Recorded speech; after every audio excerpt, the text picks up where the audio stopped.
Hi everyone, Stepan here. The construction work in the apartment below mine has finally settled down, so I'm back to recording. I'm going to show you my round 4 game from the Sesvete Open I played in February. So I'm playing Biti F, who is my ex-coach's son. If you remember my round 2 game, I faced my ex-coach. He was winning, then I was winning, then the game ended in a draw.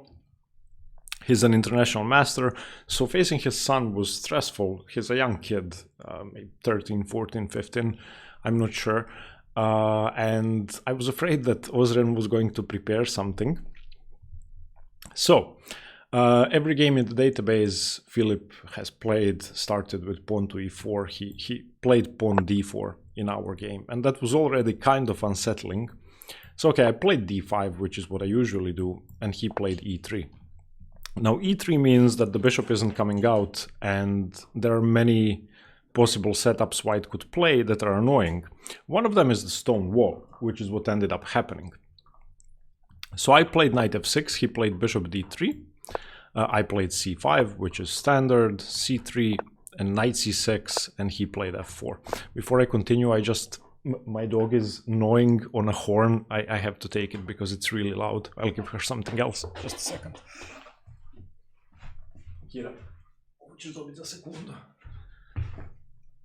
Okay, yeah, sorry about that. She has this horn, which is pretty disgusting and pretty loud.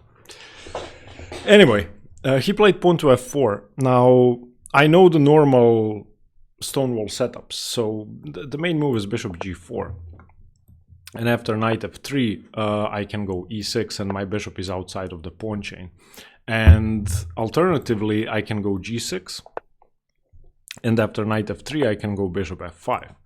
Those are the two main setups. But instead, I decided to play e6 and to put my light squared bishop on b7 and to exert pressure on the e4 square. I wanted to play knight e4, and I was hoping that he would take on e4, that I would get my d pawn to e4.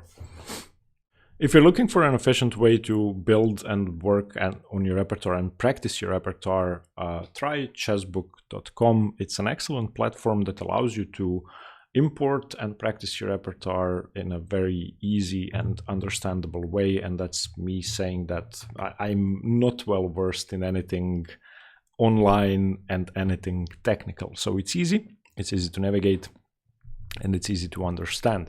So what can you do with Chessbook? You can create your repertoires. You can create several ones. You can see that I have a bunch of them over here. You can either do it by hand, or you can import an entire study. Like if you have a study on Lichess with the openings you play, you can import it here and it's going to be your biggest repertoire, or you can simply build it by hand. So let's say I want to build my Caro-Kann repertoire. I would do this. And let's say I start with the tile variation because I don't like facing it. Okay, my repertoire is going to be pawn to h6, and now there are a couple of options for white, but the main one is pawn to g4. Here I go bishop e4 and bishop to h7, and then my opponent plays e6 and I go queen d6. So you can do it by hand. So let's say save my progress, and then you can practice the moves. So let's try. Okay, bishop f5, h6, bishop e4, bishop h7, queen d6, king f7. Okay, so you can do that with your entire repertoire. As you can see here, I have 1600 moves left to practice, so I have a bunch of work to do. So that's one thing you can do. The other thing you can do is you can connect your Lichess or chess.com accounts to Chessbook, and it will recognize the mistakes you'd made in your games based on your repertoire. Then you can go directly to those mistakes and work on the parts of your repertoire that are weakest. You are also going to be able to see your performance by opening, and you can look at model games in the openings you play. Chessbook is going to recommend a model game. In this case, I was given one game. You get a game per day, and then you can go over something that's thematic for your repertoire. Check out Chessbook. There's a link in the description below, and if you'd like to support my channel, use the link to visit and to subscribe to Chessbook. The basic version is free, I have to mention that, but the premium one that allows you to import unlimited moves is $5 a month. Thank you very much. Let's go back to the video. Akia. Okay, my dog wants to play. So he played knight f3. I went bishop e7. He castled, and now I can castle, but I played queen c7. My goal is to play a6, b5, bishop b7, knight e4. Okay, knight e5, standard Stonewall stuff. A6. He played a4. He doesn't have to play a4. But, okay, a4 seems fine. Although the b3 square is kind of weak, so I have knight a5 ideas and knight b3 to follow. So I'm not sure he should play a4, but I don't think it's a bad move. In any case, I can play b6, and I don't want to allow a5, of course. And I'm achieving the same setup. My bishop is on b7. The only difference is that the pawn is on b6 instead of b5. Now, b3 is strange. I did not understand b3. Of course, he wants either bishop b2 or bishop a3, but that weakens the b3 pawn. And now knight a5 becomes much stronger, and the c pawn is also kind of weak, especially if you consider that in Stonewall setups, if cd5 is played in reverse, or in this case cd4, then white usually takes with the e pawn. That would leave the c pawn hanging in this structure, so I didn't like b3. Okay, bishop b7, queen e2. Queen e2 is already a mistake. I think this is the first real mistake of the game. He wants to put pressure on the a6 pawn, so he's hoping for knight c6, bishop c6, and bishop a6. I mean, that's not going to happen. I'll take on c6 with the queen, so arguably this is just a waste of tempo. Okay, and knight e4. Now, as I said, I was hoping he would take on e4 at some point. If, for example, if he takes here, then takes on c6, bishop c6, something like bishop b2 and castles, this is very comfortable for me because I have pressure on c3 and b3 at some point in the future, and I have the d file to work with. It's really hard for him to play d5, and it's likely that I'll either get the c file to work with or that I'll get a passed e pawn. Also, if I manage to put my bishop on d3, that's going to be great. So I was hoping for something like this. It's imbalanced, I have fewer weaknesses, and it's comfortable. Okay, after knight e4, he played bishop b2. He didn't take straight away. And now I can castle. I can play knight a5, but he defends the b3 pawn with bishop c2. Now that's more efficient if he takes on e4, of course, but at least I'm avoiding a trade on c6. So I think knight a5 may have been the best move. I played g6. And I wanted to prevent f5 in all variations. I wanted to have a safe position, and I was considering transferring my bishop to f6 and to g7. So g6, definitely not precise, but it's safe. Okay, it's at this point that he decided to trade everything and give me the dream position I was hoping for. So knight c6, queen c6. Again, I cannot take with the bishop because of the a6 pawn. Knight a3. I castled, and he took on e4. And after d4, this is the d3 square is mine to work with. And if I get rid of the d pawn, this is going to be a great position. He played knight c4, I played f6, I didn't want to allow knight e5. And he took on c5, which I was really surprised to see. I can understand it from a Stonewall perspective, because you get to trade off your dark squared bishop. But I get the d3 square. So I played bishop c5. He played bishop a3. I took, of course. He took with the rook, and I played rook a d8. And now I'm on the next move, I'm going to go rook d3. And in my mind, this was game over. He played rook d1. I played rook d3. And to be honest, I was expecting him to resign here. Of course, he's not going to resign, but I expected the position to be resignable already. I was a bit wrong in my assessment. It's better for black, but white can still hold on. Of course, if this is taken, then it is resignable. Definitely. Something like queen d2, e5, I don't know, rook a2 or rook a1, I just go e4. And this is a protected passed pawn. There's a weakness on c3. I'm hoping to play b5, dislodge the knight, and take the pawn on c3 at some point. Okay, of course, he didn't take. He played rook a2. And now, for all of you, here's a test. Can you take the pawn on c3? Of course, the pawn is hanging, and after that, the b3 pawn is hanging. And I didn't take it. You can take the pawn, and it's definitely the best move.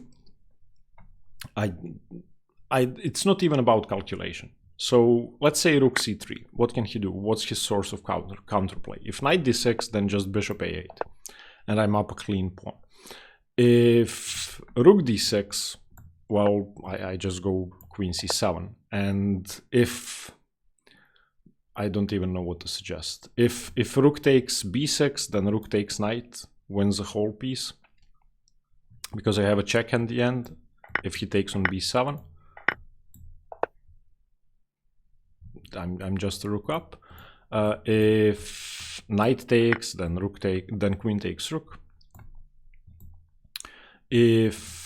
What else can he do? If rook takes e6, then bishop d5 wins. The rook is trapped. What else can he do? If rook d2, then I can just go bishop d5 again, and then blocking the d file, I'm gonna take the pawn. It's basically all over. There's no hope. But I played rook fd8, which isn't bad. I'm still better, but taking the pawn would have been a clean win. He of course played rook ad2, and now I actually blundered. My advantage is gone. After my next move, I'm perhaps even slightly worse. I played bishop a8, and let me explain the move because it looks strange. I wanted to play b5 without hanging my bishop. So let's say he does nothing, I go b5. Now he doesn't have knight a5 and my bishop isn't hanging, because now on knight a5 I just take the pawn on c3. So that was the idea behind bishop a8. But bishop a8 is a blunder because I have to react immediately. He's gonna play knight b2. And the reason I wasn't afraid of knight b2 is because I thought I can take the pawn on c3, which is a stupid oversight. I don't have queen c3 because knight takes d3. I just lose the exchange. So okay, I played bishop a8, he played knight b2, and I couldn't play queen c3. So instead of bishop a8, what I have to do is I need to take on d2, and after rook d2 I just go rook d3 again. And again, it's a clean position where he cannot take on d3 because we have the same problem for white. The pawn cannot be taken because of checkmate. So something like queen d5, and I'm gonna go b5 and pick up all the pawns.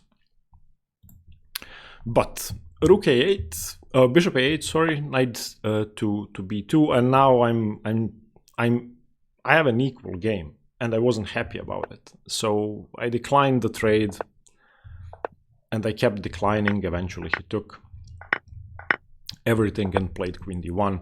And of course the endgame is equal if we trade queens, but I was hoping to outplay him. The alternative to taking on d1 is queen b4, which I wasn't impressed with. If he plays something like queen d8, this is a perpetual check.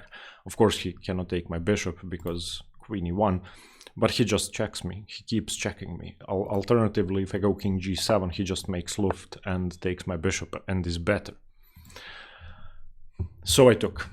And I was hoping that he would mess something up. I'm gonna be honest, when you're playing a low-rated opponent and you have an equal endgame, you keep playing, you hope for a mistake. So I got my king to d6, and after king d2, I had two options. One of them was king c5 with a5, and the other one was e5. But this e5 just doesn't work. If he takes, then I have some chances, but he's not gonna take. After this, he just goes king c3, and if I take on f4, and let's say a5 to prevent this, he just has a blockade on e3, and I can never lift the blockade. Never. This is just it. I don't know what to do. I could try to push, but he always has g3. So I didn't want to go for that because it trades pawns. I wanted to keep as many pawns on the board as possible for some possible mistakes later on. Okay, king c5, king c3, a5 is forced, knight f2, h5, g4, this is okay, the only source of counterplay for white. Now, of course, I don't want to take this, so I played bishop c6. And here he played f5, which is the best move. And after ef5, which I did play, he lost the game in one move. f5 was great, but only if he takes on h5 here. And now the only one that can win is white. I can never win this position. He plays knight h3 and that's it. We would have agreed to a draw, something like bishop e8 and knight f4. And this is hopeless. I can never move my king because if the king enters d4, I could lose. It's just over. But instead of g takes h5, he took g takes f5. And now I don't have to take. If I take, we have the same position, but I go g5 and I'm winning immediately. That's it, I just have a passed pawn. And he told me after the game that he forgot that I don't have to take, which is unfortunate, but I was hoping he would do something like this. And he did. The game is over. I just push g4, g3, h3, and make queen. And he tried knight h1, g4, knight g3, h4. He cannot go knight h5 because of bishop d7. And after knight f6, bishop f5, I have a million passed pawns, so he played knight e2, bishop d7. I cannot go g3 straight away because after hg3, h3, he has g4 and he's defending the square. Again, this is equal, so I just need to pick up the f pawn first. So bishop d7, knight f4, bishop f5, and now it is over. Knight h5, g3, hg3, h3, g4, bishop takes g4, and that's it. Here he resigned. So I had a better position, then I messed it up into a drawn endgame, and I was lucky enough for him to make a mistake, and I got away with it. So after 4 rounds, I had 2.5 points.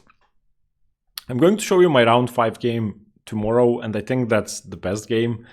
I had 2 New Year's resolutions this year. One of them was not to play the London. The other one was to sacrifice if I can, even if I don't see everything. And I did that in the game I'm going to show you tomorrow. See you tomorrow. Stay tuned for more chess. Bye-bye.